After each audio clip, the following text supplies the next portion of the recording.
جب آپ دینا شروع کر دو. کہ اس دن میں ایک آڈیو سن رہا تو کسی نے پوچھا کہ تقدیر کیا ہے, تو کہتے ہیں سوال آپ کا تھوڑا میں چینج کر دیتا ہوں, آپ کا سوال یہ ہونا چاہیے کہ بائی چانس ہے یا بائی چوائس ہے. تو بائی چوائس اس میں یہی ہے کہ آپ کی تقدیر دعاؤں میں پوشیدہ ہے اور دوسروں کی دعاؤں میں.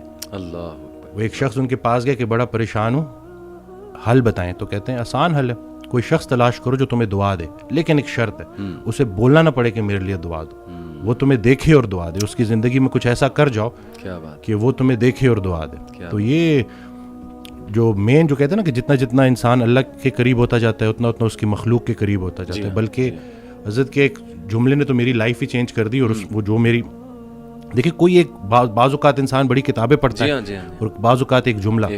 اب یہ جملہ آپ دیکھیں کہ وہ عبادت کرنے والا ڈاکٹر جو اپنے مریض کے لیے مخلص نہیں, اس کی عبادت اسے کوئی نفع نہیں پہنچائے گی. سبحان اللہ. اب یہ اتنا ہو کہ میں اگر صرف اور صرف کیونکہ مجھ سے تو اللہ میرے مرتبے کا پوچھے گا کہ پورے پاکستان میں چند لوگ تھے جن کو ڈاکٹر بنایا, اللہ نہیں بنایا نا. اور پھر اس کے بعد کیوں بنایا کہ تم نافع علم حاصل کر رہے تھے جس سے مخلوق کا نفع ہو. اب یہ بتاؤ کہ کتنے لوگوں کا نفع ہوا. قبر میں نعمتیں دینے والا نعمتوں کے متعلق پوچھے گا کہ دی تو تجھے میں نے نعمتیں تھی تاکہ تو میرے قریب ہو جائے, تو میری نعمتیں استعمال کر کے جہنم تک کیسے پہنچ گیا.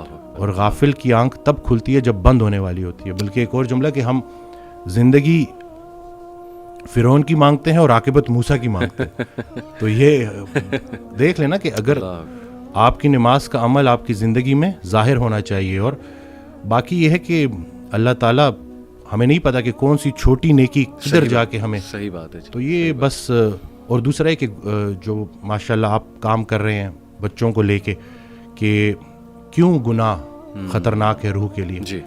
تو ہم روح اور جسم کی کمبینیشن ہے. صحیح بات. آج کا ڈاکٹر اس لیے پورا کامیاب نہیں ہے کیونکہ وہ صرف جسم کو فوکس کر رہا ہے. زبردست. روح پہلے بیمار ہوتی ہے, جسم اس کو فالو کرتا ہے. میں ایک کتاب لکھنے کی کوشش کر رہا ہوں, تو اس میں نے ایک جگہ لکھا کہ جب ہم روزہ رکھتے ہیں تو پرانا بلیف یہی تھا, جتنی بھی مسلم جو حکیم تھے, جو بڑے بڑے ڈاکٹرز تھے, ان کا یہ بلیف تھا کہ روح پہلے بیمار ہوتی ہے, صحیح, جسم اس کو فالو کرتا ہے. تو جب ہم روزہ رکھتے ہیں کھا تو کچھ بھی نہیں رہے بالکل, لیکن روح اسٹرانگ ہونی شروع ہوتی ہے اور پھر جسم اس کو فالو کرتا ہے. ابھی ریسرچ ہے 3 دن کا فاقہ, ٹھیک ہے نا, 3 دن اگر آپ نے فاسٹنگ کی ہے پرولونگڈ, اور اس کے بعد اگر آپ میل لیتے ہیں تو آپ کی باڈی کے اندر سٹیم سیل موبلائزیشن ہوتی ہے. اور جتنے پرانے خلیے ہیں ان کو نئے سرے سے باڈی بناتی ہے دوبارہ سے. یہ سٹیم سیل موبلائزیشن فاسٹنگ کے ذریعے. اور ٹافیجی 2016 یا 17 کا نوبیل پرائز ون کر چکا ہے بندہ.